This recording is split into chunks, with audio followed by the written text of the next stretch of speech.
Welcome to Parth classes. मैं doctor Alok sir फिर से आप लोगों के बीच एक नए सेशन को लेकर आया हूं। काफ़ी महत्वपूर्ण सेशन, परीक्षा की दृष्टि से अत्यंत उपयोगी, और उम्मीद करता हूं कि ये सेशन आप लोगों को काफ़ी पसंद आएगा।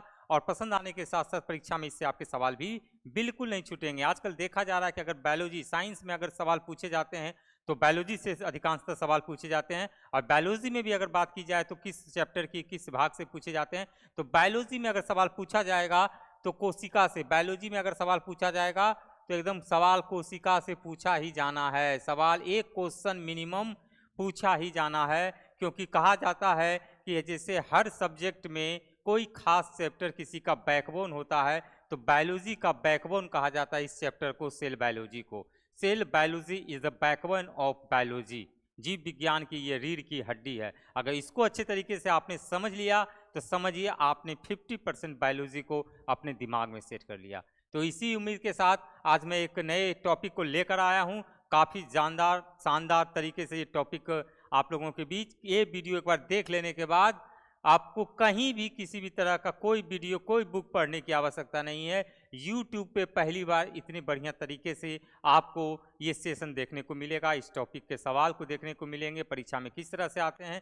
साथ ही साथ कॉन्सेप्ट क्लियर होगा कि आखिर सेल है क्या, सेल में क्या क्या ऑर्गेनेल्स रहते हैं, किस चीज़ से मिलकर हमारा सेल बना है, और सेल से मिलकर किस तरह से जीव जंतु का निर्माण हुआ है। ठीक है, उम्मीद करते हैं सेशन पसंद आएगा। सेशन पसंद आए तो लाइक शेयर सब्सक्राइब करना ना भूलें। इससे हम लोगों को इंकरेज मिलता है और आगे बढ़ने की प्रेरणा मिलती है। ठीक है ना, और वीडियो लाने का आप लोगों के बीच लगता है कि और वीडियो आप लोगों के बीच लेकर आए। ठीक है, चलते हैं, शुरुआत करते हैं। सेल, कोशिका क्या है। ठीक है, सबसे पहले देखिए कोशिका के बारे में हम लोग चर्चा करते हैं। कोशिका है क्या, कोशिका है क्या, कोशिका के बारे में हम लोग चर्चा करेंगे कि सेल है क्या, कोशिका है क्या। ठीक है, तो सबसे पहले जानेंगे सेल क्या है। जीवधारियों की आधारभूत संरचनात्मक एवं कार्यात्मक इकाई को कोशिका कहते हैं। Structural and functional unit of animal, किसी भी शरीर का स्ट्रक्चर और फंक्शनल यूनिट, जो सबसे छोटी से छोटी इकाई, सिंपल भाषा में समझिए कि छोटी से छोटी जो यूनिट होती है वो क्या होती है, सेल होती है, और वो संरचनात्मक एवं कार्यात्मक इकाई होती है। संसार के सभी जीव छोटी छोटी कोशिकाओं से मिलकर बने होते हैं। आप जितने भी जीव जंतु को देखिएगा उन सारे का निर्माण छोटे छोटे जीव सेल से ही मिलकर इसका क्या होता है, निर्माण होता है। कोशिका के अध्ययन को क्या कहते हैं, कोशिका के अध्ययन को साइटोलॉजी कहते हैं। कोशिका के अध्ययन को क्या कहते हैं, साइटोलॉजी। बहुत बार परीक्षा में पूछा जा चुका है कि study of cell, what is called study of cell. तो सेल को स्टडी को क्या कहते हैं, साइटोलॉजी। कोशिका के अध्ययन को क्या कहते हैं, साइटोलॉजी। सर्वप्रथम देखिए यहाँ पे प्रश्न आता है, कोशिका की खोज किसने की। एक बार नहीं बहुतों बार परीक्षा में पूछा गया कि सर्वप्रथम कोशिका की खोज किसने की। 1665 ईस्वी में की थी खोज रॉबर्ट हुक नामक वैज्ञानिक ने। कोशिका की खोज किसने की, रॉबर्ट हुक ने की। कब की, 1665 ईस्वी में की। बहुत बार पूछा गया है। किंतु इन्होंने मृत कोशिका की खोज की थी, डेड सेल पर किया था। मैंने इन्होंने खोजा, लेकिन इन्होंने डेड सेल पर खोजा, मृत कोशिका पर खोजा, लेकिन फिर भी इन्हें फादर ऑफ साइटोलॉजी कहते हैं। दो तरह के यहाँ सवाल बनते हैं, कंफ्यूज नहीं कीजिएगा। किसी भी तरीके से अगर परीक्षा में सवाल आ जाए तो बिल्कुल बनाइएगा कि क्या पूछेगा। पहला सवाल, सेल की खोज किसने की। तो सेल की खोज सबसे पहले किसने की थी, रॉबर्ट हुक ने की थी। और सर्वप्रथम जीवित कोशिका की खोज किसने की, रॉबर्ट हुक ने डेड सेल में, मृत कोशिका में खोजा था, लेकिन जीवित कोशिका में सेल की खोज किसने की, तो 1674 ईस्वी में की थी Antonie van Leeuwenhoek. Antonie van Leeuwenhoek. तो ये इन्होंने जीवित कोशिका में खोजी, मृत कोशिका में रॉबर्ट हुक ने खोजी। रॉबर्ट हुक ने 1665 में पूछा है, साल भी ईस्वी का पूछा जा चुका है।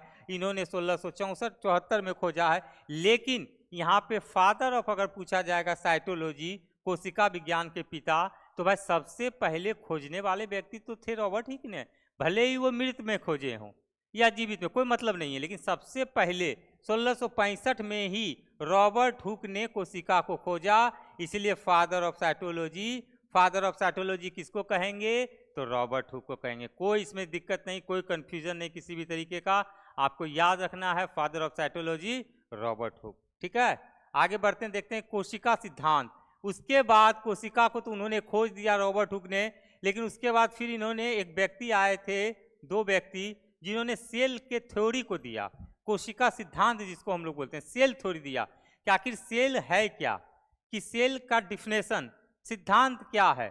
उन्होंने तो सिर्फ देखा, खोज दिया कि ये सेल है, ये कोशिका है, जो कि बहुत सारे कोशिका मिलकर जीव का निर्माण करती है। लेकिन सेल थ्योरी देने वाले थे जर्मनी के वनस्पति शास्त्री एमजे स्लाइडेन और जर्मनी के ही रहने वाले जंतु विज्ञानी थियोडोर स्वान।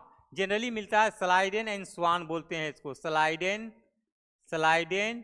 एंड स्वान, पूरा नाम नहीं, ये भी नाम याद रखिएगा तो चलेगा। तो सेल सिद्धांत किसने दिया, सेल थ्योरी किसने दिया, कोशिका सिद्धांत किसने दिया, स्लाइडेन एंड स्वान ने दिया। क्या दिया उसको भी देखते हैं। कोशिका सिद्धांत की प्रमुख बातें क्या क्या हैं, तो पहली बातें हैं कि प्रत्येक जीव की उत्पत्ति एक कोशिका से होती है, बिल्कुल सही बात। प्रत्येक जीव की उत्पत्ति क्या होती है, एक सेल से होती है, बिल्कुल सही, क्योंकि स्ट्रक्चरल फंक्शनल छोटी से छोटी इकाई प्रत्येक जीव की क्या होती है, सेल की होती है। अगर सेल नहीं होगा तो जीव का निर्माण बिल्कुल नहीं होगा, वो जीव कहलाएंगे ही नहीं। तो प्रत्येक जीव की जो उत्पत्ति होती है किससे होती है, एक कोशिका से होती है, याद रखना है।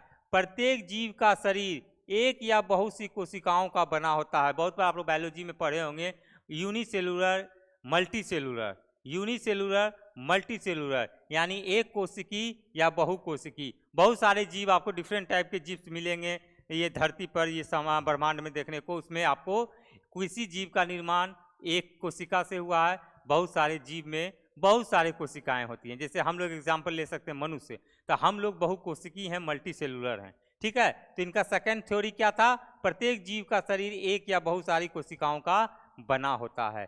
तीसरा पॉइंट में देखेंगे, प्रत्येक कोशिका एक स्वाधीन इकाई है, तथापि सभी कोशिकाएं मिलकर कार्य करती हैं, फलस्वरूप एक जीव बनता है।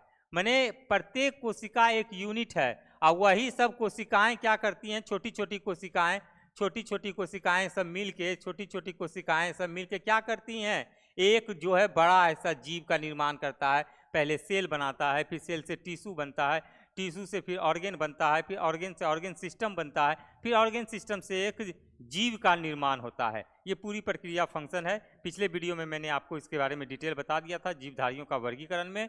अगर आपको और कॉन्सेप्ट क्लियर करना है तो हमारा पुराना वीडियो डाला हुआ है मेरे चैनल पे, Partha classes doctor Alok sir, आप वहाँ से जाके देख सकते हैं, तो और कॉन्सेप्ट आपकी क्लियर हो जाएगी। अगला देखेंगे चौथा में कि कोशिका की उत्पत्ति की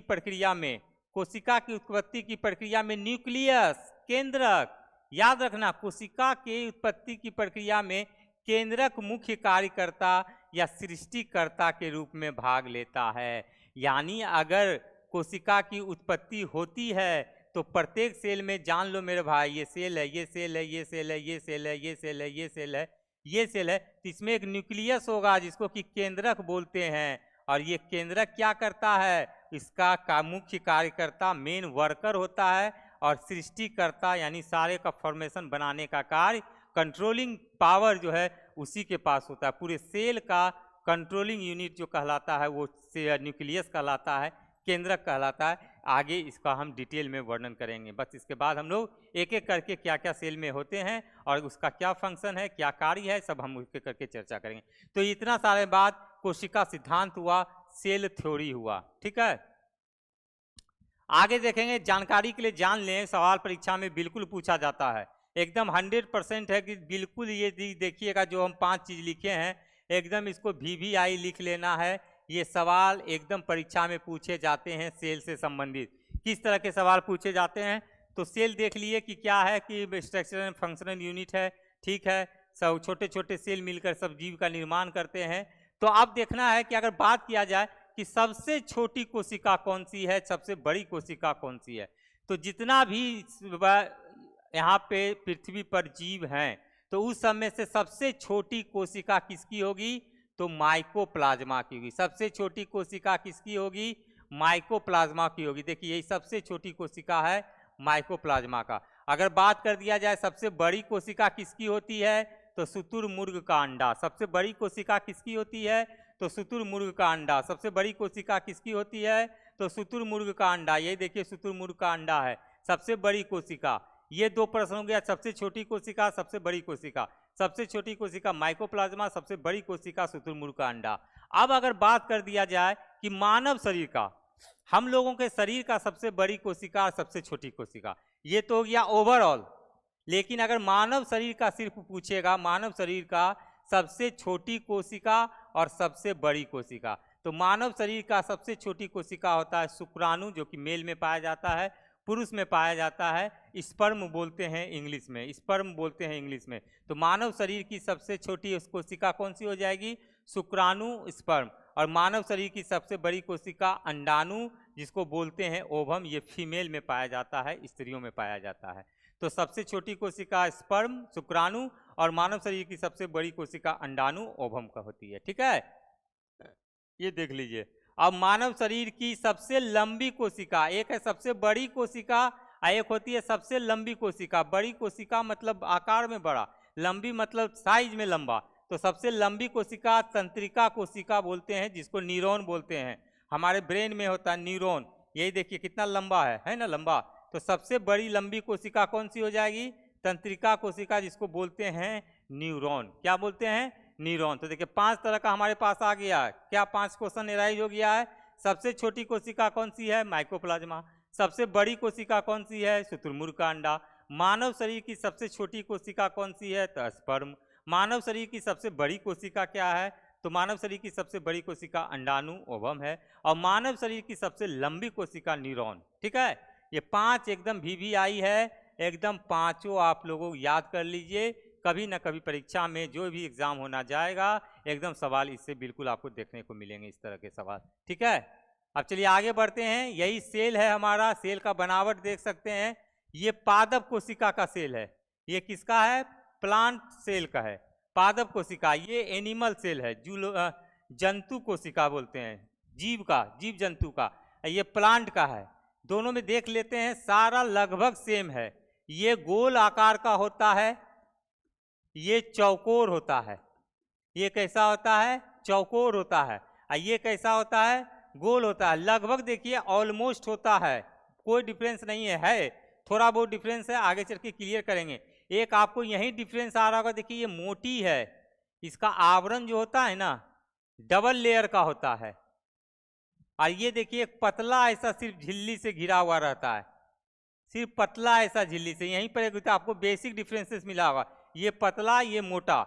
आगे देखेंगे, डिटेल में चर्चा करेंगे तो इसके बारे में देखेंगे। लेकिन अभी मोटा मोटी स्ट्रक्चर आप लोगों के बीच ला दिए कि इसी तरीके के पादप कोशिका होती है और इस तरह का जंतु कोशिका होती है। इसी तरीके से कोशिका मिल मिल के क्या होता है? एक जीव का फॉर्मेशन होता है, एक जीव का निर्माण होता है। ठीक है, आगे देखते हैं। जस्ट लाइक देखिए कोशिका झिल्ली, यही अभी देखिए पीछे में देखे थे ना, ये गोल वाला जो ये किए थे, झिल्ली पतला ऐसा जो था, इसी के बारे में यहीं से शुरुआत करते हैं। सेल के तहत कोशिका झिल्ली, जिसको बोलते हैं सेल मेम्ब्रेन। क्या बोलते हैं? Cell membrane. यही है सेल मेम्ब्रेन। क्या है? ये वाला कहलाता है सेल मेम्ब्रेन। ठीक है, अब इसके बारे में देखते हैं। कोशिका के सभी अवयव एक झिल्ली के द्वारा घिरे रहते हैं, इस झिल्ली को कोशिका झिल्ली कहते हैं। एकदम कॉन्सेप्ट देखिए, एकदम आराम से समझते चलना है कि कोशिका झिल्ली क्या है। तो क्या कह रहा है कि कोशिका के सभी अवयव, सभी अवयव कहने मतलब कोशिका में जितने भी सब ऑर्गेनेल्स हैं, उपअंग हैं, 1 2 3 4 5 जो भी है, गोल्जी का है, माइटोकॉन्ड्रिया, राइबोसोम, लाइसोसोम, तारक है, पैरास्टीट, सब भी जितना सब चीज है, सबका जो है एक कोशिका एक झिल्ली के द्वारा घिरा रहता है। झिल्ली मतलब यही हुआ, एक कह सकते हैं जाल के द्वारा, एक बाउंड्री के द्वारा, जो भी आप कह सकते हैं कि घिरा हुआ रहता है प्रोटेक्शन के लिए, ताकि वो बाहर इधर उधर छिटके नहीं, निकले नहीं। तो उसको क्या कहेंगे? कोशिका झिल्ली। सिंपल भाषा में आप लोगों को कोई बोलेगा कि कोशिका झिल्ली क्या है, तो कोशिका के अंदर सभी अवयव जो जिस झिल्ली से, जिस लेयर से घिरे रहते हैं, उसको सेल मेम्ब्रेन कहते हैं, उसको कोशिका झिल्ली कहते हैं। यह जंतु तथा पादप दोनों में पाया जाता है। देखिए यहाँ पर भी बताए थे, इसमें भी पाया जाएगा, इसमें ये पतला ऐसा आप देखिए लेयर देख रहे होंगे, इसको क्लियर आपको दिखा देते हैं। देखिए ये पतला वाला, यही है सेल मेम्ब्रेन, कोशिका झिल्ली जिसको बोलते हैं। इसमें तो क्लियर है, एक ही गो है ये है। इसमें एक बाहर में और भी आते हैं, उसके बारे में बाद में हम लोग चर्चा करेंगे, लेकिन एक पतला ऐसा है तो इसलिए यहाँ दिया हुआ है कि यह जंतु तथा पादप दोनों में होता है, सेल मेम्ब्रेन दोनों में होता है। बहुत ही महत्वपूर्ण सवाल है। अब देखेंगे यह कोशिका के अंदर जाने वाले पदार्थों का क्या करता है, नियंत्रण करता है, कह सकते हैं एक तरह का बैरियर का काम करता है, कंट्रोल करता है। कैसे करता है कंट्रोल, तो कोशिका झिल्ली जो है एक अर्ध पारगम्य होती है, सेमी परमिएबल। सेमी परमिएबल यानी अर्ध पारगम्य का मतलब होता है कुछ आना कुछ न जाना, मतलब पूरी तरह से ट्रांसपेरेंट बने, जाना मैंने नहीं सब चीज़ अंदर आ जाए सब चीज़ बाहर आ जाता है, फिर तो वैसा मतलब ही नहीं। सेमी परमिएबल होता है। इसका मुख्य कार्य है कोशिका के अंदर जाने एवं कोशिका से बाहर आने वाले पदार्थों का निर्धारण करना। जैसे ये देखेंगे हम लोग, ये सेमी परमिएबल है।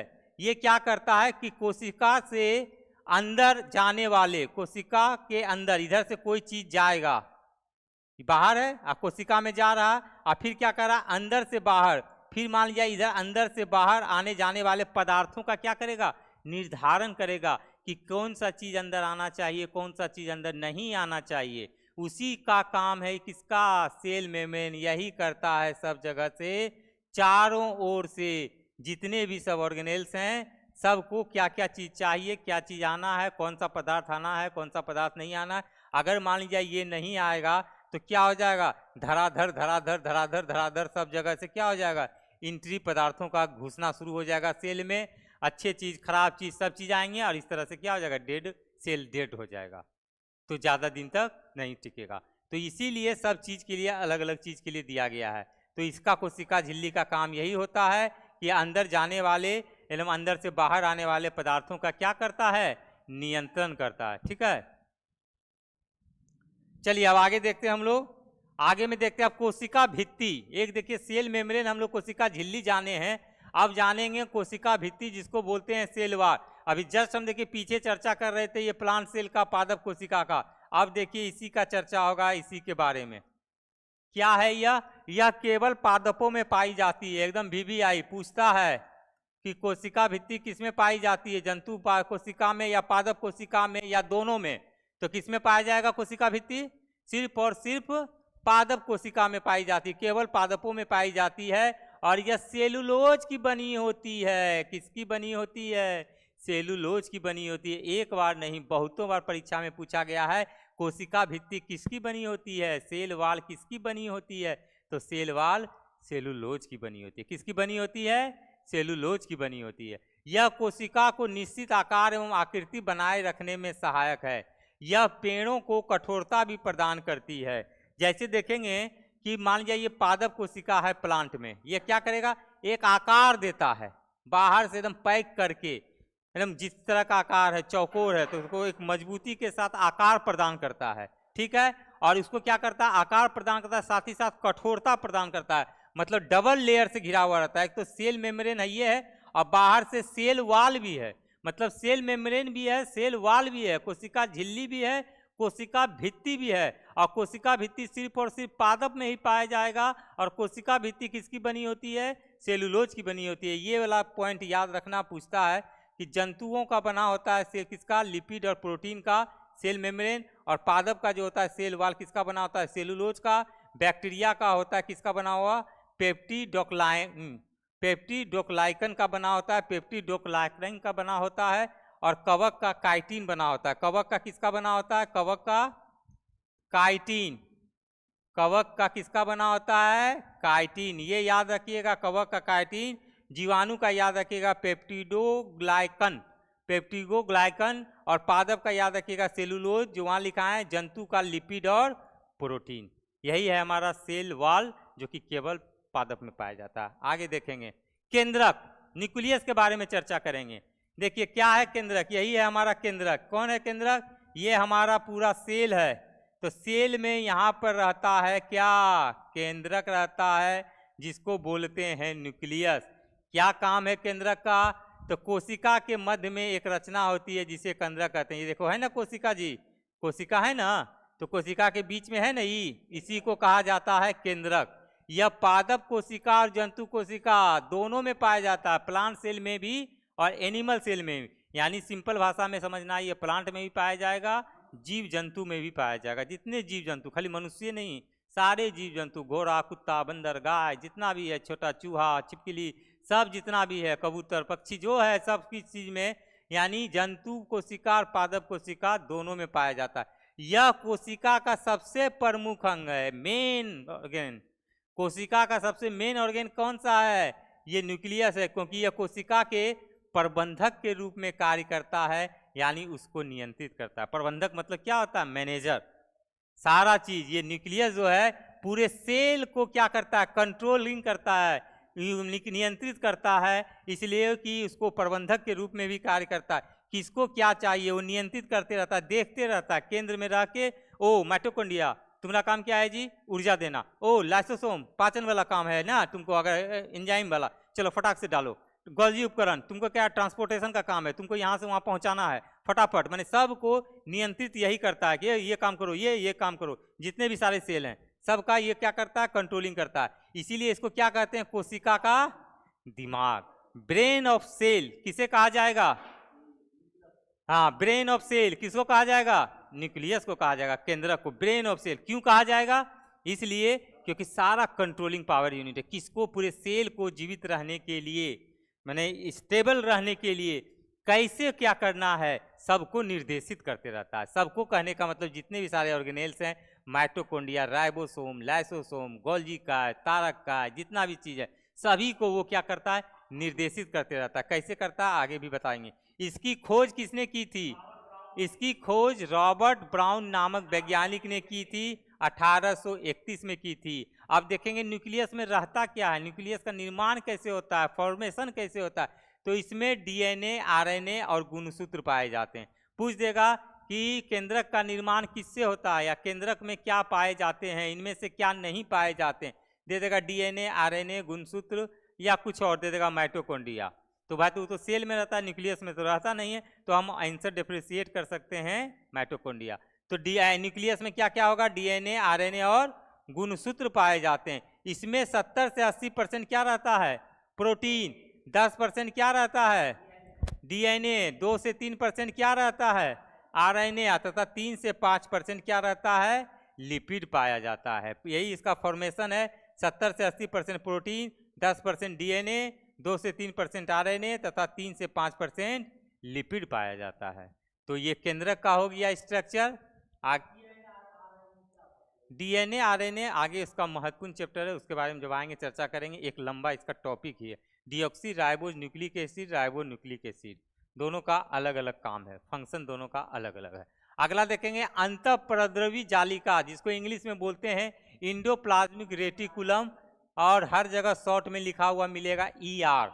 ईआर भी बोलता है। अंतःप्रद्रवी जालिका हिंदी में हुआ, इंडोप्लाज्मिक रेटिकुलम इंग्लिश में हुआ। यह कोशिका के अंदर आंतरिक सहायता प्रदान करती है, इंटरनल हेल्प करता है। किसमें?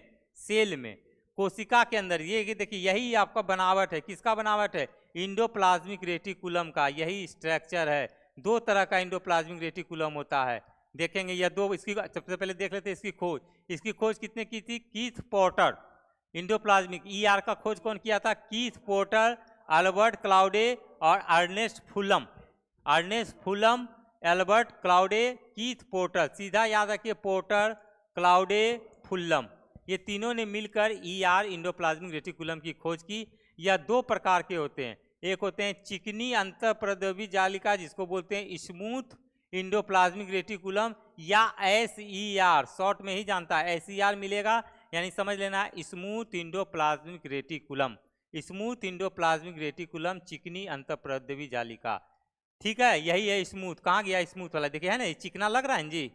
ये देखो चिकना में बनावट लग रहा है, हरा हरा हरा हरा हरा, इस तरह का। देखो ये सेल के अंदर होता है, याद रखना, सेल के अंदर इस तरह का हरा हरा चिकना है, इसलिए इसको बोल दिया गया स्मूथ इंडोप्लाज्मिक रेटिकुलम। क्या बोलते हैं? एसईआर। और दूसरा क्या होता है? खुरदरी अंतःप्रद्रवी जालिका, जिसको बोलते हैं rough ER, rough endoplasmic reticulum. खुरदरी मतलब क्या होता है?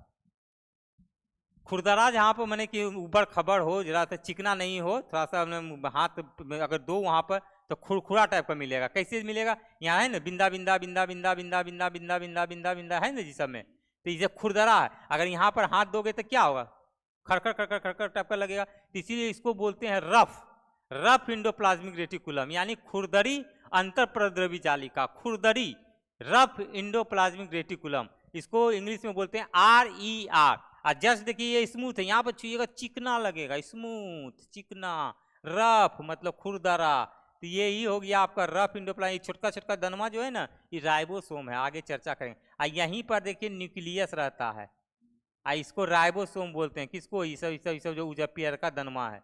और ये न्यूक्लियस है, यानी न्यूक्लियस के जस्ट बगल में कौन सा रहता है, इंडोप्लाज्मिक रेटिकुलम। अब कहिएगा क्या है, तो यह कोशिका में कार्बोहाइड्रेट तथा वसा के संश्लेषण में सहायक होता है।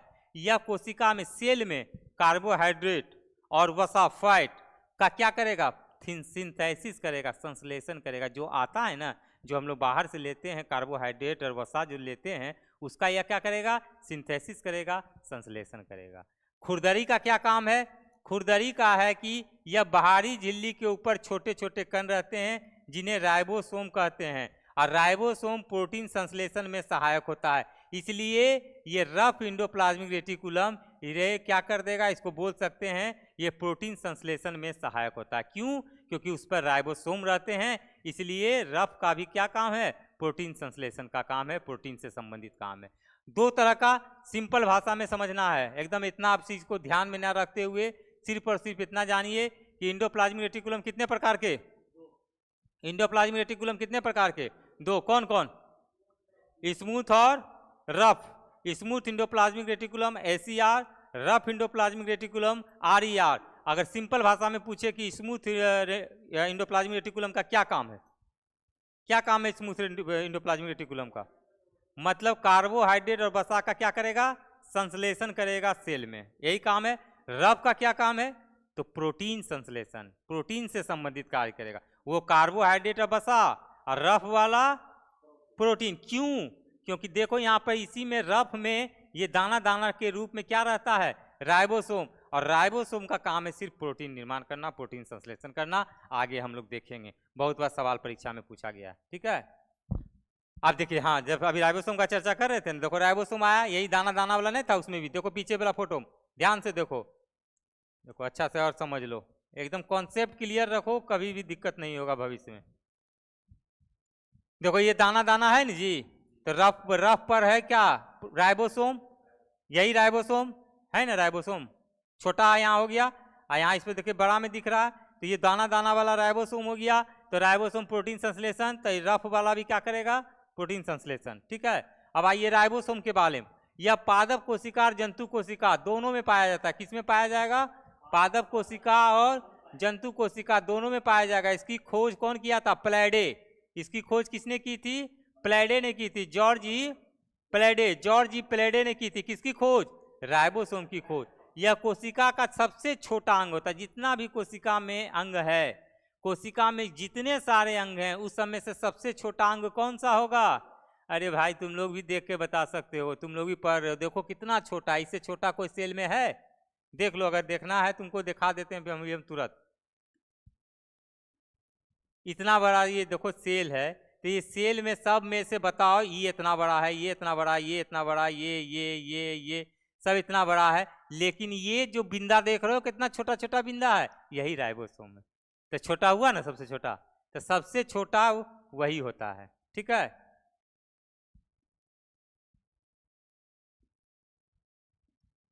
सबसे कोशिका का क्या है, छोटा अंग है, एकदम VVI सवाल में पूछेगा, कोशिका का सबसे छोटा अंग कौन सा होता है, कोशिका का सबसे छोटा अंग कौन सा होता है, कोशिका का सबसे छोटा अंग कौन सा होता है। राइबोसोम की खोज किसने की, प्लेडे। राइबोसोम की खोज किसने की, प्लेडे। राइबोसोम की खोज किसने की, प्लेडे। कोशिका का सबसे छोटा अंग कौन सा है, राइबोसोम। यह राइबो न्यूक्लिक एसिड नामक अम्ल वो प्रोटीन की बनी होती है। राइबोसोम किसका बना होता है, RNA का, राइबो न्यूक्लिक एसिड, हाँ, नामक अम्ल और प्रोटीन का बना हुआ होता है राइबोसोम, ठीक है। यही देखिए रफ इंडोप्लाज्मिक रेटिकुलम में होता है, यही है आपका राइबोसोम। इसे प्रोटीन की फैक्ट्री कहते हैं, मतलब प्रोटीन का निर्माण यही करता है, प्रोटीन का फैक्ट्री। फैक्ट्री का मतलब क्या होता है, किसी चीज का जहां उत्पादन हो तो उसको फैक्ट्री कहते हैं। तो इसको कहते हैं प्रोटीन की फैक्ट्री। तो प्रोटीन की फैक्ट्री किसको कहते हैं? राइबोसोम। इसका मुख्य कार्य क्या हो जाएगा? प्रोटीन का संश्लेषण करना। जब फैक्ट्री में प्रोटीन का फैक्ट्री है तो स्वाभाविक रूप से काम भी होगा। अब मान लिया कोई फैक्ट्री है, बिस्कुट का फैक्ट्री है, तो स्वाभाविक रूप से वहां से क्या निकलेगा? बिस्कुटे ना माल निकलेगा जी। तो ये प्रोटीन का फैक्ट्री है, तो मुख्य कार्य क्या होगा? प्रोटीन का संश्लेषण करना। राइबोसोम से जुड़ा हुआ 4-5 सवाल, राइबोसोम से जुड़ा हुआ 4-5 सवाल एक बार फिर से रिकॉल कर लो। सबसे पहला राइबोसोम का खोज किसने किया? राइबोसोम का खोज किसने किया? प्लेडे। कोशिका का सबसे छोटा अंग कौन सा है? राइबोसोम। कोशिका का सबसे छोटा अंग कौन सा है? राइबोसोम। राइबोसोम किसका बना होता है? राइबो न्यूक्लिक एसिड, अम्ल और प्रोटीन। ठीक है, राइबो न्यूक्लिक एसिड, अम्ल और प्रोटीन से बना होता है। प्रोटीन फैक्ट्री किसे कहा जाता है? प्रोटीन फैक्ट्री किसे कहा जाता है? राइबोसोम। इसका मुख्य कार्य क्या है? राइबोसोम का मुख्य कार्य क्या है? प्रोटीन का संश्लेषण। ऑप्शन दे देगा कि राइबोसोम का मुख्य कार्य क्या है? कोशिका ऊर्जा का निर्माण करना, प्रोटीन का संश्लेषण करना, वह ट्रांसपोर्टेशन, यातायात का, ब्लड का, रक्त का यातायात का काम करना। तो आंसर हो जाएगा प्रोटीन का संश्लेषण। यही है राइबोसोम। अगला, यह 2 प्रकार का होता है। राइबोसोम कितने प्रकार के होते हैं? राइबोसोम कितने प्रकार के होते हैं?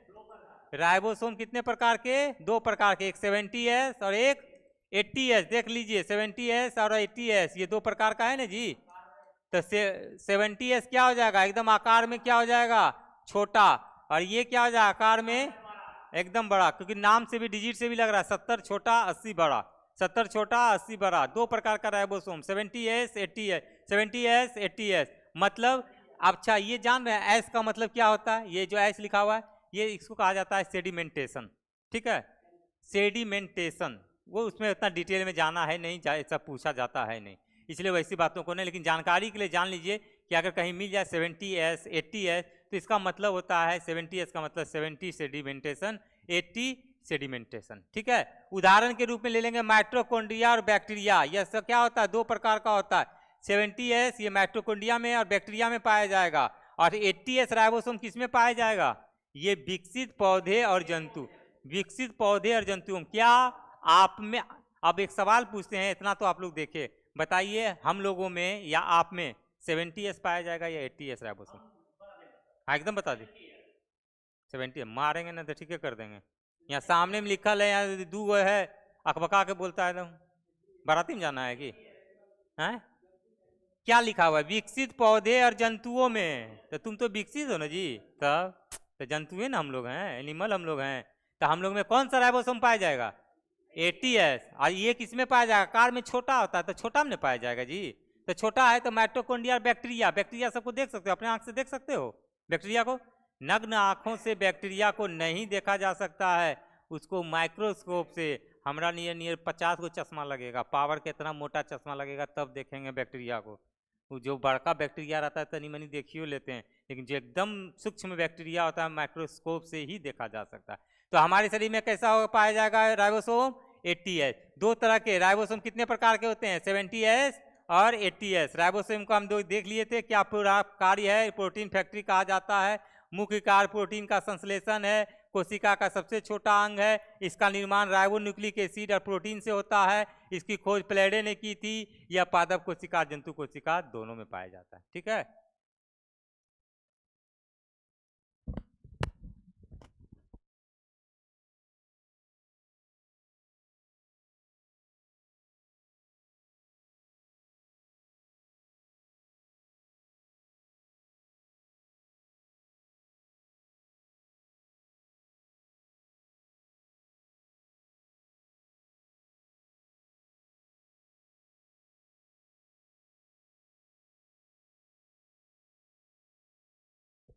आगे देखते हैं। माइटोकॉन्ड्रिया बहुत ही महत्वपूर्ण सेल का अंग। माइटोकॉन्ड्रिया, माइटोकॉन्ड्रिया एकदम महत्वपूर्ण। बीबीआई सवाल सेल में भी माइटोकॉन्ड्रिया से अधिक पूछा जाता है। इसकी खोज, सबसे पहले खोज के बारे में देखिए, 1880 ईस्वी में कोलिकर के द्वारा की गई। सबसे पहले 1880 में कोलिकर के द्वारा की गई। कहाँ? कीटों की रेखित पेशियों में, कीट के पेशियों में इसको खोजा था सबसे पहले 1880 ईस्वी में। कौन खोजा था? कोलिकर महोदय द्वारा खोजा गया था। 1890 ईस्वी में अल्टमैन ने कोशिकाओं में इसकी उपस्थिति को बताया और उन्होंने इसका नाम क्या बताया, बायोप्लास्ट, माइटोकॉन्ड्रिया नहीं। इन्होंने एल्टमैन ने इसको नाम दिया बायोप्लास्ट, माइटोकॉन्ड्रिया को बायोप्लास्ट नाम किसने दिया था, अल्टमैन ने दिया था। कोशिकाओं में इसकी उपस्थिति को देखा कि ये एक सेल है, ये सेल है, तो इसमें कोशिका में जो है माइटोकॉन्ड्रिया उपस्थित है, लेकिन वो बेचारा ये नहीं बता पाए कि यही माइटोकॉन्ड्रिया है, वो बोला कि इसका नाम बायोप्लास्ट है। कोलिकर साहब ने सबसे पहले कोलिकर साहब ने इसको खोजा, किसमें खोजा था, कीटों के पेशियों में खोजा था। लेकिन 1898 में क्रिश्चियन बेंडा, सी बेंडा नामक वैज्ञानिक ने इसका नाम माइटोकॉन्ड्रिया रख दिया। इसका नाम क्या रख दिया, माइटोकॉन्ड्रिया। तो माइटोकॉन्ड्रिया की खोज किसने की, अगर ऐसा सवाल आएगा तो क्या होगा, सी बेंडा, क्योंकि माइटोकॉन्ड्रिया नाम तो यही दिया था ना जी।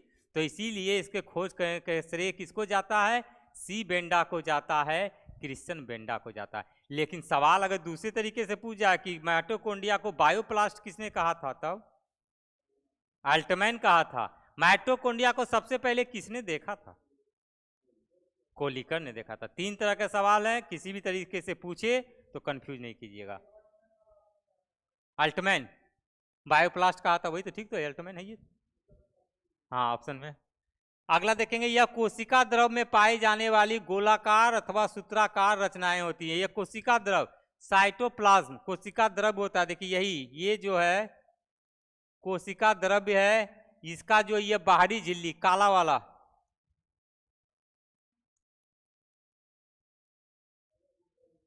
क्या, साइटोप्लाज्म। देखेंगे ये काला वाला जो है इसको बाहरी झिल्ली बोलते हैं, और ये अंदर का काला वाला जो पतला ऐसा, देखिए ये ऐसे है, इसको बोलते हैं बाहरी झिल्ली, अंतर झिल्ली। ये काला वाला बाहर से जो है इसको बोलते हैं बाहरी झिल्ली। ये जो रहता है लिक्विड के फॉर्म में रहता है मैट्रिक्स। ये सारा जो उजला उजला वाला देख रहे होंगे ये लिक्विड के फॉर्म में रहता है, इसको बोलते हैं मैट्रिक्स। और ये क्रिस्टी होता है, ये वाला जो रचना होता है इसको क्रिस्टी बोलते हैं। ये सारा माइटोकॉन्ड्रिया है, बड़ा करके देखें माइटोकॉन्ड्रिया में क्या क्या रहता है तब पता चलता है। यह कहाँ रहता है, कोशिका द्रव में पाई जाने वाली गोलाकार और सूत्राकार। ये देखिए गोल गोल का आकार का भी है और सूत्र के आकार का भी, इस तरह के भी आकार का है ना जी। तो गोलाकार और सूत्राकार रचनाएं होती हैं। माइटोकॉन्ड्रिया दोहरी झिल्ली से घिरी होती हैं तथा इन उभारों को क्रिस्टी कहा जाता है। बस बोले 2 झिल्ली से घिरी होती है, अंतर झिल्ली और बाहरी झिल्ली से घिरी होती है, जिसको कि क्या कहते हैं, उभारों को क्रिस्टी कहा जाता है। जो ऐसे होता है ना, यही उभार, तो ये वाला उभार को क्रिस्टी कहा जाता है। यहाँ पे देखिए लिखा हुआ है क्रिस्टी, बना दिए, क्लियर करके समझा भी दिए, ठीक है। आगे चलिए देखते हैं माइटोकॉन्ड्रिया में। माइटोकॉन्ड्रिया को कोशिका का ऊर्जागृह कहा जाता है, पावर हाउस ऑफ सेल।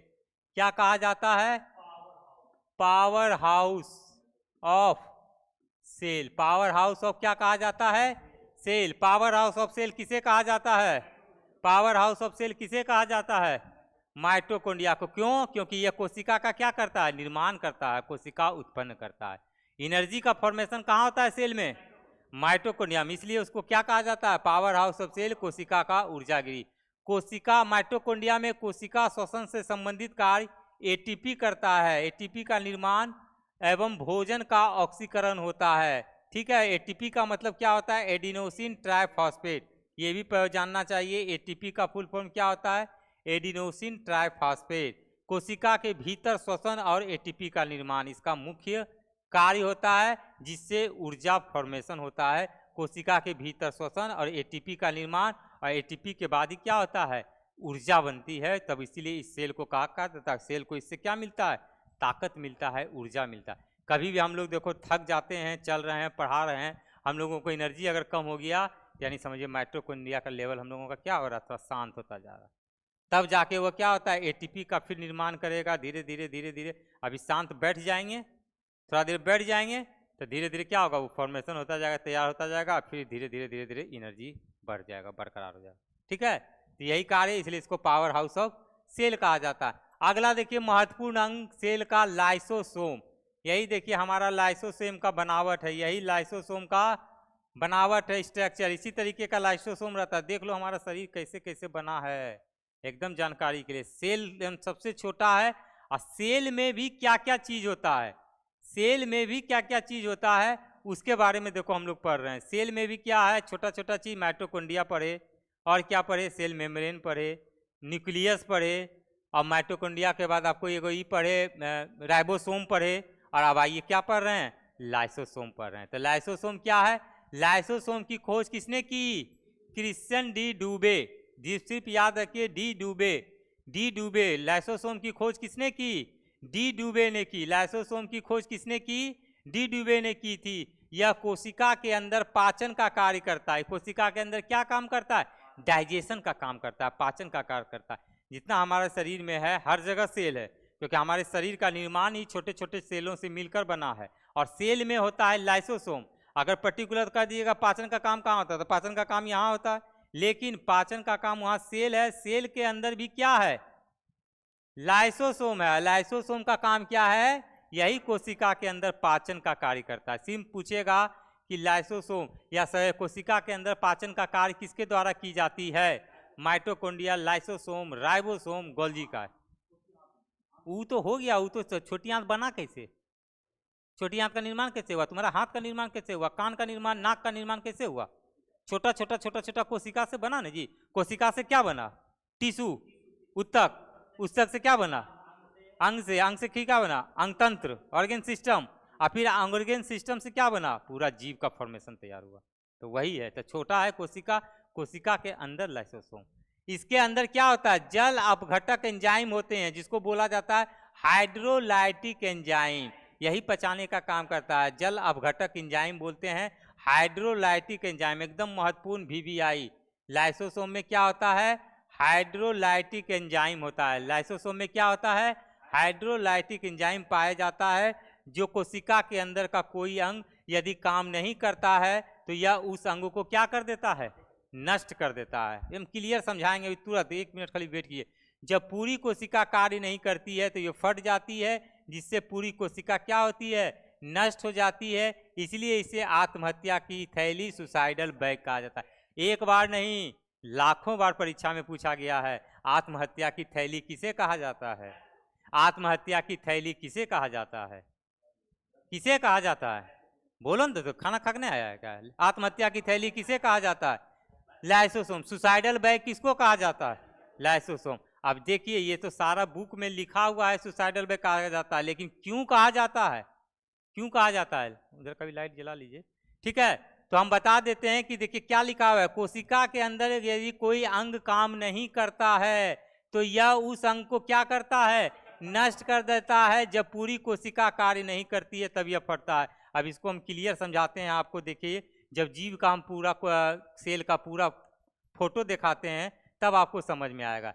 ये हमारा पूरा सेल है जंतु कोशिका, ठीक है, और यही लाइसोसोम।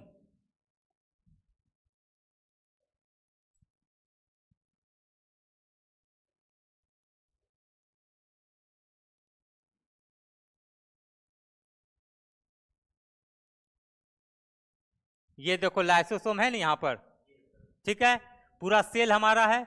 सेल में लाइसोसोम, माइटोकॉन्ड्रिया, राइबोसोम, गोल्जी काय, तारक काय, प्लास्टिड, सभी अंग का मिलकर बना है सेल। तो इसमें यहाँ पर ये लाइसोसोम है। तो लाइसोसोम में क्या बोले थे, क्या पाया जाता है, जल अपघटक, हाइड्रोलाइटिक एंजाइम। इसका काम क्या है, पाचन का काम है, लेकिन यह क्या करता है, कोई अंग अगर काम नहीं करता है, कोई अंग कहने का मतलब ये वाला, ये वाला, ये वाला, ये वाला, ये वाला, ये वाला, एकदम कॉन्सेप्ट क्लियर होगा कि इसको आत्महत्या की थैली क्यों कहा जाता है, एकदम समझ लीजिए अच्छे से। तो ये सब अंग और सारा कंट्रोलिंग पावर किसके पास है, सेल का, हाँ, न्यूक्लियस के पास, केंद्रक, सारा कंट्रोलिंग उसको क्या कहा जाता है, मैनेजर कहा जाता है। और वो क्या करता है, यहाँ बैठ के सेल में ताक झांक करते रहता है, ओ ये काम कर रहा है, हो रहा है, हाँ ठीक है, चलो यहाँ भी देखो, हाँ ये भी ठीक काम कर रहा है, ओ वो भी ठीक है, गड़बड़ा रहा है, ओ गड़बड़ा रहा है, गड़बड़ाया, तुरंत ये इंफॉर्मेशन किसको दिया, लाइसोसोम को। अरे देखो देखो देखो देखो, ये गड़बड़ा रहा है, ये जा रहा है, इसको पकड़ो, देखो बैलेंस करो। तो जा रहा है, कहाँ जा रहा है, तो जैसे ये आया, ये क्या किया, आया और यहाँ आके मार दिया छिट्टा, नष्ट कर दिया। मैंने काम नहीं कर रहा तो उसको क्या किया, नष्ट कर दिया, उसको डेड कर दिया। और उसके बाद धीरे धीरे धीरे धीरे क्या होता है, वो अपना बनने का हुआ बना। नहीं अगर नष्ट करेगा, अगर ये मरा हुआ ऐसे शुरू अवस्था में रहेगा तो क्या होगा, एकरा कारण क्या हो जाएगा, सारा जो है सब पर असर पड़ेगा। तो इसीलिए लाइसोसोम क्या करता है, छिट्टा मार देता है और उसको मार देता है, डेड कर देता है। अब ये तो काम हुआ उसका, लेकिन सुसाइडल पे क्यों कहता? आत्महत्या का मतलब होता है अपने से हत्या कर लेना। अब होता है इससे भी बड़े लेवल पर, बड़े पैमाने पर देखते हैं कि मान लीजिए न्यूक्लियस देखा कि सारा अंग अब धीरे धीरे काम करना बंद कर रहा है, तब ही क्या करता है ना बेचारा, अपने आप ही क्या करता है, फट जा, टेंशन से, वाह बोलता टेंशन से, तो क्या करता है ना, फट जाता है। अब वही फटता है तो जब दूसरा सेल को मारता है, जब अपने फट गया तो पूरा सेल को क्या करता है, डेड कर देता है, पूरा सेल को डेड करता है। इसलिए इसको कहा जाता है आत्महत्या की थैली, इसलिए इसको कहा जाता है सुसाइडल बैग। क्या समझ में आया? अगर एक बार फिर से अगर आपसे पूछ दिया जाए कि लाइसोसोम को आत्महत्या की थैली क्यों कहते हैं, अभी तक आप लोग ऑब्जेक्टिव पढ़ते थे कि लाइसोसोम को आत्महत्या की थैली किसको कहते हैं, सुसाइडल बैग किसको कहते हैं, लेकिन ये कैसे कहा जाता है ये नहीं पता।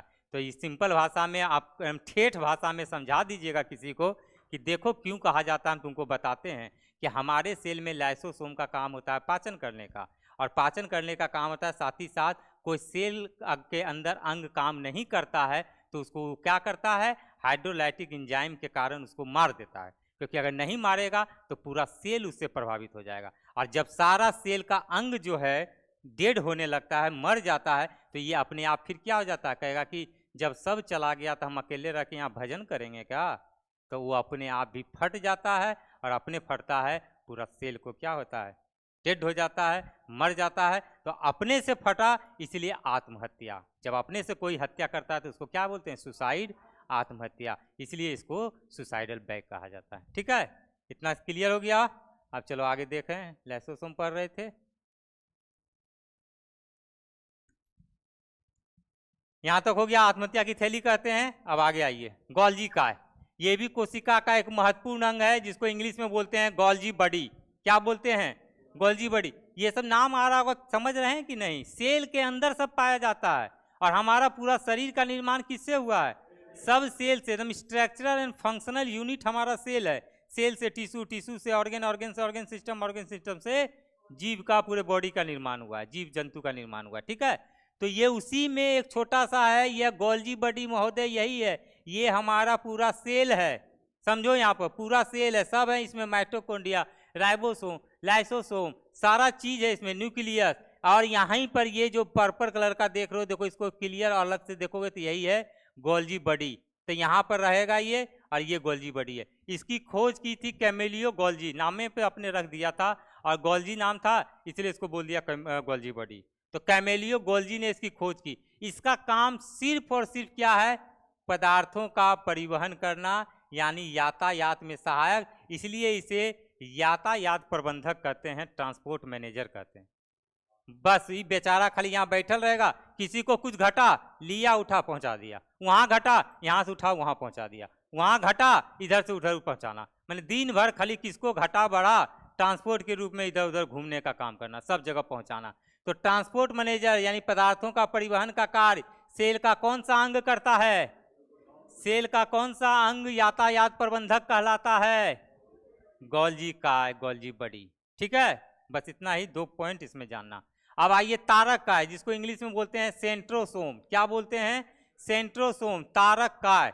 ये भी सेल का एक महत्वपूर्ण भाग है, लेकिन इसमें सबसे महत्वपूर्ण VVI पॉइंट याद रखने के लिए, वेरी वेरी इंपॉर्टेंट, कि यह केवल किसमें पाया जाएगा, यह सिर्फ और सिर्फ जंतु कोशिका में, पादप कोशिका में ये नहीं पाया जाता। जैसे सेल वाल पढ़े थे, अभी सेल वाल पढ़े ना, सेल वाल किसमें पाया जाता है, सिर्फ प्लांट सेल में, वो एनिमल सेल में, जंतु कोशिका में नहीं पाया जाएगा, अभी पढ़े थे तुरंत।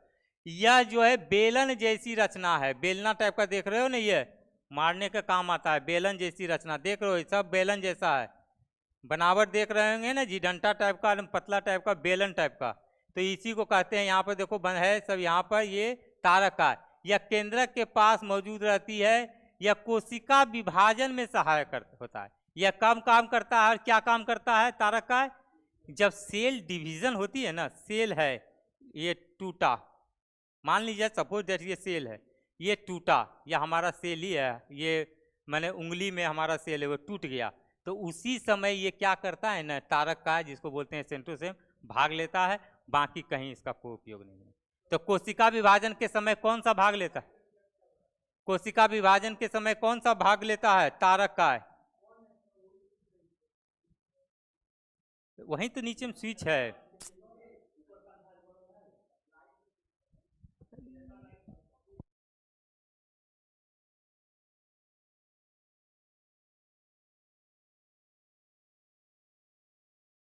ठीक है, चलिए देखते हैं तारक का है। अगला बढ़ते हैं आगे, रसधानी जिसको बोलते हैं, रसधानी को इंग्लिश में वैक्यूल्स। रसधानी, देखिए इंग्लिश और हिंदी इसमें दोनों जानना जरूरी है। कभी कभी क्या होता है ना, कभी हिंदी याद रहता है, कभी इंग्लिश याद रहता है, तो इसीलिए दोनों को कॉम्बाइंड रूप से लेके चलना है, कॉम्बिनेशन बना के रखना है। हिंदी भी जानना है, इंग्लिश भी। माइटोकॉन्ड्रिया का हिंदी बहुत लोग नहीं जानते हैं, लेकिन सबको इंग्लिश से जानता है माइटोकॉन्ड्रिया। किताबों वाला, बुक वाला, मैगजीन वाला, सब आदमी, टीचर जितने हैं सब माइटोकॉन्ड्रिया ही बोलेगा, उसका हिंदी नहीं बोलेगा, जानना भी नहीं है। तो रसधानी को क्या कहते हैं? वैक्यूल्स। यह एक निर्जीव रचना है, इसमें तरल पदार्थ भरा होता है, एकदम लिक्विड फ्लो जो होता है ना, यही देखिए ये पूरा सेल है, इसमें यही है आपको वैक्यूल, जिसको बोलते हैं रिक्तिका या रसधानियाँ, जो कि एक झिल्ली से घिरा होता है। ये चारों बगल जो होता है ना, एक झिल्ली से घिरा होता है। रसधानी में एक प्रकार का द्रव पाया जाता है जिसे कोशिका रस कहा जाता है, सेल जूस कहा जाता है। कोशिका रस में क्या क्या होता है? जल होता है, खनिज लवण होता है, कार्बोहाइड्रेट होता है, आदि क्या होता है, ये सब पाए जाते हैं। तो इसमें तरल पदार्थ होता है, तरल पदार्थ में ज़्यादातर क्या होते हैं? जल होते हैं। उसके बाद खनिज लवण भी होता है, कार्बोहाइड्रेट के साथ साथ और भी कुछ कुछ होते हैं। रसधानी जंतुओं में छोटी होती है और पादपों में बड़ी होती है। मतलब एनिमल सेल में क्या होगा? एकदम छोटा, मात्रा इसका बहुत कम होगा, लेकिन प्लांट में क्या होगा? प्लांट सेल में ये बहुत ज़्यादा बड़ा होगा। ठीक है, ये सब छोटा मोटा है, मेनली उसका फंक्शन नहीं है, मेनली फंक्शन माइटोकॉन्ड्रिया राइबोसोम का है।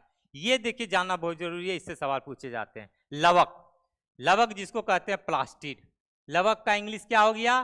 प्लास्टिक। यह केवल पादप कोशिका में पाया जाता है। यह केवल किस में पाया जाएगा? पादप कोशिका यानी पेड़ पौधा, प्लांट सेल में ही पाया जाएगा। यह कितने प्रकार के होते हैं? सिंपल, यही पहला प्रश्न कि प्लास्टिड या लवक कितने प्रकार के होते हैं? 3 प्रकार के। एक को बोलते हैं हरित लवक, एक को बोलते हैं अवर्णिक लवक, एक को बोलते हैं वर्णित लवक। इंग्लिश भी जानना जरूरी नहीं है, अत्यंत जरूरी है।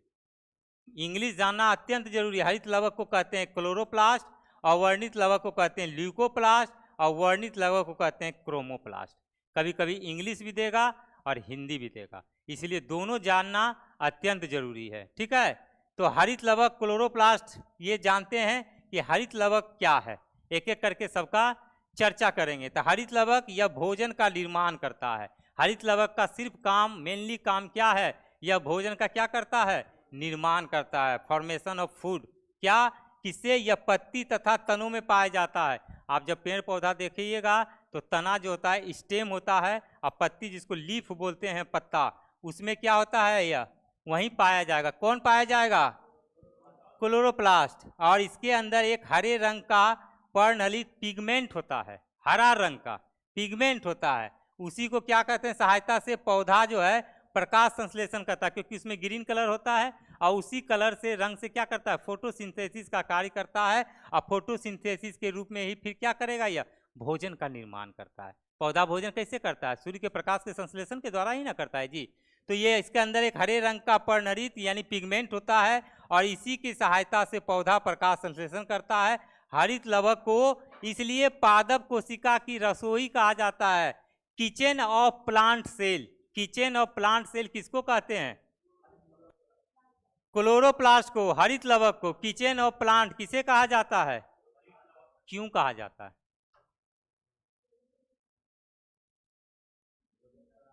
सब कथा हो गए सीता जी के पते ने। अरे यहाँ नहीं लिखल है। तो भोजन का निर्माण करेगा तब ने कहते हैं इसको पादप कोशिका का रसोई। किचन, किचन का क्या काम होता है? जहाँ भोजन का निर्माण होता है। किचन में जाके तुम नहाओगे, स्नान करोगे? नहाते हो क्या? खाना बनाते हैं, स्वाभाविक रूप से किचन में खाना बनाते हैं, तो निश्चित रूप से भोजन के रिलेटेड काम होगा। तो ये हो गया हमारा हरित लवक। 2 और है, अवर्णित लवक, अवर्णित लवक। अब उसका चर्चा करते हैं। अवर्णित लवक ल्यूकोप्लास्ट, अवर्णित लवक ल्यूकोप्लास्ट। उसका काम क्या था? हरित लवक। क्लोरोप्लास्ट का क्या काम? एक लाइन में याद रखना, एक शब्द में याद रखना, क्या? भोजन निर्माण। इसका क्या काम? यह रंगहीन लवक है, यह पौधों के उन भागों में पाया जाता है जहां सूर्य का प्रकाश नहीं पहुंचता, मतलब कि वो पत्ती में और स्टेम तना में होता था, और ये वहां होता है जहां सूर्य का लाइट नहीं पहुंचता है। जड़ में, यह क्या बात बोला है, दिल जीत लिया। जड़ में, रूट में क्या सूर्य का लाइट पहुंचता है? बिल्कुल नहीं। भूमिगत तना, जो जड़ के माने जमीन के अंदर तना होता है, स्टेम होता है, वहां पहुंचता है? नहीं। तो क्या करेगा? जब नहीं पहुंचता है तो ये बेचारा क्या करता है? उसको मदद करता है। उसको तो भोजन बनाने में हो गया, फोटोसिंथेसिस के रूप में भोजन बना लिया, तो यह भोज्य पदार्थों का क्या करेगा? संग्रह करेगा, सबको बोरा में कस कस के रखेगा, और जैसे घटेगा लो खाओ, स्टॉक करने का काम, संग्रहण करने का। जब जरूरत पड़ा तो यह भोजन संग्रह पदार्थों का क्या करता है? संग्रहण करता है। अब भोजन का निर्माण कौन करता है? सहायता कौन करता है? क्लोरोप्लास्ट, ये ल्यूकोप्लास्ट। अब आ जाइए अगला, क्रोमोप्लास्ट। ये क्रोमोप्लास्ट क्या है? यह रंगीन लवक है, ठीक है। ये क्या है? रंगीन था, लेकिन यह रंगीन लवक है। यह सिर्फ का इसका काम है, यह रंग प्रदान करता है। किसी का चेहरा अगर उदास हो गया तो उसमें रंग भरने का काम। होली का पर्व आ रहा है, त्यौहार आ रहा है, जो ज़्यादा आदमी दुख में रहेगा उसको जाके रंग लगा दीजिए, बेचारा खुश हो जाएगा, ठीक है। तो इसका काम क्या है? यह लवक को क्या करेगा? रंग प्रदान करेगा। कहिएगा कैसे? अब अभी दीपक यहाँ दिलीप बैठल है, एक हम आके हरका रंग लगा दें, ललका रंग लगा दें, तो मुंह की रंग हो जाएगा, लाल हो जाएगा, या हरा लगाएंगे तो हरा हो जाएगा। तो ये भी क्या करता है? रंग देता है। किसको? पुष्प को। पुष्प मतलब फूल। तो फूल का रंग कैसा होता है? कोई हरा, पीला, गुलाबी, नीला, मैंने जितना कलर है बोल दो। तो इसका कलर देने का काम कौन करेगा? क्रोमोप्लास्ट। बीज, सीड्स, सीड्स भी देखिएगा, कोई सीड होता है उजला, कोई होता है काला, कोई होता है पीला, बहुत कलर का कलर होता है, तो उतना दिमाग नहीं लगाना। तो इसमें सब में कलर देने का काम कौन करेगा? वर्णित लवक, जिसको बोलते हैं क्रोमोप्लास्ट। अगर ये चीज तैयो नहीं समझ में आया मेरे भाई, तो सिंपल भाषा में तीन गो समझो। टमाटर का रंग काला किसके कारण होता है? बोलो जी, टमाटर का रंग काला किसके कारण होता है? लाल होता है। तो बोलो, तो लाल होता है। हम बोल दिए काला तो यानी काला हो जाएगा। तो टमाटर का रंग लाल होता है लाइकोपीन के कारण। याद रखो, जो टमाटर हम लोग खाते हैं, लाल लाल टमाटर, उसकी किसके कारण रंग होता है? गाजर का रंग जो होता है किसके कारण होता है? चुकंदर जो होता है, हम लगेगा एकदम खूने, अगर चुकंदर काट के यहाँ गिरा दे ना तो लगेगा किसी को ब्लड गिरा, हाथ गोर कट गया है। तो वो होता है विटामिन के कारण। तीन गो एग्जाम्पल दिए हैं, और भी चीज है, लेकिन जानकारी के लिए यहाँ हमको क्रोमोप्लास्ट समझाना था, इसलिए तीन गो दिए। टमाटर का रंग लाइकोपीन, गाजर का रंग कैरोटीन, चुकंदर का रंग विटामिन पिगमेंट के कारण होता है, और वो है प्लास्टिड क्रोमोप्लास्ट के कारण। इसका काम सिर्फ होता है रंग प्रदान करना, इसका काम होता है भोज्य पदार्थों का संग्रहण करना, उसका काम होता है भोज्य पदार्थों का निर्माण करना। निर्माण, संग्रहण, रंग, तीन गो हो गया प्लास्टिड का, तीनों का कार्य। कहीं कोई दिक्कत नहीं। और सवाल परीक्षा में पूछता है प्लास्टिड से सवाल बिल्कुल पूछता है, इसको VVI समझ लीजिए, ठीक है। आगे चलो। एक होता है सिलियर फ्लैजिला। आप लोग जब सेल का गहन विस्तृत रूप से अध्ययन कीजिएगा, ऐसे नॉर्मल आप लोगों का सवाल इससे नहीं पूछा जाता, लेकिन फिर भी जान लीजिए, सिलियर फ्लैजिला यह केवल जंतु कोशिका में पाया जाता है, पादप कोशिका में नहीं। ये एनिमल सेल में पाया जाता है, प्लांट सेल में नहीं। ये क्या करता है? देख लीजिए, सिलिया इस तरह का होता है, फ्लैजिला इस तरह का, एम रोम की तरह होता है, बाल जिसको बोलते हैं। ये सब है ना जी, लग रहा है बाल जैसा, जुकड़ा हुआ रहता है। ये बाहर से जो सब होता है सेल पर रहता है, बाहर का धूल कण या कोई भी चीज़ आता है उसको अवरोधक का काम करता है, रोके रहता है। और सेल को क्या किए रहता है? फ्रेश बनाया हुआ रहता है, कि बाहरी अचरा कचरा सब अंदर नहीं आ जाए, नहीं तो सब चीज़ आने लगेगा। जैसे अभी हम लोग क्या चश्मा लगा रहे हैं, तो चश्मा में बाहर में अभी जाएंगे, कितना गर्दा उड़ने का समय सीजन आ गया, धूल उड़ रहा है, तो वो हमारा आँख का प्रोटेक्शन करता है। सब गर्दा आएगा तो क्या होगा? ये जो ग्लास है वो रोकेगा। अब टोपी लगाते हैं तो बाल एकदम सही रहेगा, हमारा बाल इधर उधर बिखरेगा नहीं तो अभी पता चला घर से बाल निकले हैं बढ़िया से झाड़ कर, और जब एक बार मार्केट निकालिए पता चला हो गया एकदम, लगा बिजली का शॉर्ट मार दिया, करंट लग गया, वैसा हो जाता है। तो यही काम होता है सिलियर फ्लैजिला। किस में पाया जाता है? सिर्फ सिलियर फ्लैजिला किस में पाया जाएगा? लेकिन पादप कोशिका में नहीं पाया जाता है। देखिए आप, सेल का क्या है? पादप कोशिका और जंतु कोशिका। गोलाकार जंतु कोशिका का सेल कैसा होता है, और ये पादप कोशिका का कैसा होता है? अभी हम बताए थे, जब क्लास शुरुआत किए थे तो हम बता रहे थे ना जी। सबसे पहला देखो शुरुआत में बताए थे हम, यहाँ लिखे थे गोल, यहाँ लिखे थे चौकोर। ये प्लांट सेल है, पादप कोशिका है, और ये जंतु कोशिका है। तो दोनों में डिफरेंसेस क्या क्या है एक एक करके हम लोग देख लेते हैं, एकदम क्लियर करके समझते जाना है। ये चौकोर होता है प्लांट सेल, ये जंतु कोशिका गोलाकार। सवाल ऐसे पूछा जाएगा कि क्या अंतर है। ये सिलिया फ्लैजिला पाया जाता है, अभी जस्ट चर्चा किए थे। सिलिया फ्लैजिला किस में पाया जाता है? जंतु में, पादप कोशिका में नहीं। लेकिन इसमें दो चीज ऐसा है जो कि जंतु कोशिका में नहीं पाया जाता। कौन दो चीज? कोशिका भित्ति, सेल वाल और प्लास्टिड। अभी चर्चा तुरंत किए थे ना, सेल वाल और प्लास्टिड उसमें पाया जाएगा प्लांट सेल में, जंतु कोशिका में नहीं पाया जाएगा। ठीक है, लेकिन ये जो सारे चीज लिखे हुए हैं ये आपको दोनों में कंबाइन रूप से होते हैं। केंद्रक होता है, कोशिका झिल्ली, माइटोकॉन्ड्रिया, राइबोसोम, गोल्जी बॉडी, रसधानी, तारक सब होता है इसमें, लेकिन ये बेसिक चीज जो कि इसमें नहीं होता। अब आ जाइए सेल में। जो है सेल दो तरह के होते हैं, आप लोग को पता ही है, शुरुआत से भी जानते हैं, प्रोकैरियोटिक और यूकैरियोटिक। तो प्रोकैरियोटिक क्या है, यूकैरियोटिक क्या है, सिंपल भाषा में अगर समझना है तो हम एक ही बात बोलेंगे, इसमें केंद्रक नहीं होता है, इसमें केंद्रक होता है। यह कोशिकाएं अर्ध विकसित होती है, मैंने कम विकसित होता है। मैंने कोई जीव जंतु जो एकदम छोटा साइज है, कोई ज़्यादा विकास नहीं कर पाया है, उसको प्रोकैरियोटिक सेल होगा। और कोई जीव अगर बहुत बड़ा डेवलप हो गया, जैसे हम लोग के जैसा, हम लोग विद्वान होंगे, हम लोग चांद तक पहुंच गए हैं, तो हम लोग कैसे हैं? यूकैरियोटिक सेल वाले जीव हैं। इसमें केंद्रक भी विकसित होता है, इसमें केंद्रक पूर्ण विकसित होता है। इसमें राइबोसोम 70S, इसमें राइबोसोम 80S। अभी चर्चा किए थे राइबोसोम वाला में, राइबोसोम वाला में किए थे ना। 70S किसमें? छोटा सेल में होता है, 80S बड़ा सेल में होता है, जीव जंतु में, विकसित जीव जंतु में। इसमें कोशिका विभाजन नहीं होता है। क्या प्लांट सेल में कोशिका, प्रोकैरियोटिक सेल में होगा? बिल्कुल नहीं होगा। इसमें कोशिका विभाजन होता है। इसमें श्वसन तंत्र जो होगा वो झिल्लिये में हो जाता है, मेम्ब्रेने में हो जाता है। इसमें श्वसन तंत्र कहाँ होता है? माइटोकॉन्ड्रिया नामक एक अलग अंग होता है, ऑर्गेनेल्स होता है, उसमें प्रॉपर होता है। ये झिल्लिये में बाहर में रह के लटक जाता है। उदाहरण में देख लीजिए बैक्टीरिया, क्या बहुत बड़ा जीव है बैक्टीरिया? बैक्टीरिया कैसा जीव है? एकदम छोटा सा जीव है, अपना आंख से भी हम लोग नहीं देख सकते हैं। उसी तरह माइकोप्लाज्मा, ये भी छोटा जीव है, अपने आंखों से नहीं देख सकते हैं।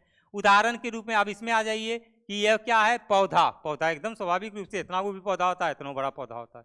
तो जो ज़्यादा विकसित होगा बड़ा पौधा होगा। उसके बाद क्या? जीव, जीव में भी छोटा जीव, बड़ा जीव, सब तरह के जीव होता है, लेकिन उधर जो भी होगा सब छोटा होगा, क्योंकि 70S राइबोसोम और इसमें 80S राइबोसोम नहीं, गोल्जी बॉडी भी नहीं।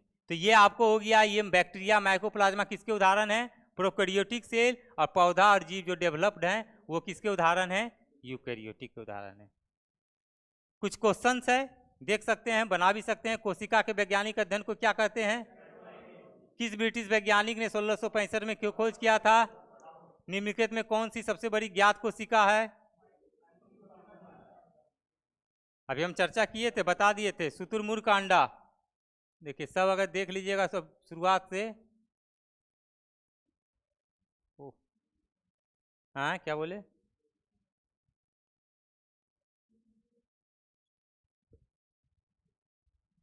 हाँ सेल पढ़ाए थे। देखिए ये 5 गो था ना, बोले थे VVI, एकदम याद करना, परीक्षा में पूछा जाता है। सबसे छोटी कोशिका, सबसे बड़ी कोशिका, मानव शरीर की, वो हो गया ओवरऑल। अब आइए मानव शरीर की सबसे बड़ी छोटी कोशिका शुक्राणु, जो कि मेल में होता है, स्पर्म। मानव शरीर की सबसे बड़ी कोशिका जो कि फीमेल में होता है, अंडाणु, ओवम। और मानव शरीर की सबसे लंबी कोशिका, एक बड़ी होती है और एक लंबी होती है, न्यूरॉन। ब्रेन में देख लीजिए कितना बड़ा लंबा है। ठीक है ना? आज पढ़ा दिए थे सेली बायोलॉजी, क्लास नहीं था पहले, इसीलिए हो गया। ठीक है, बना लीजिएगा ऑब्जेक्टिव।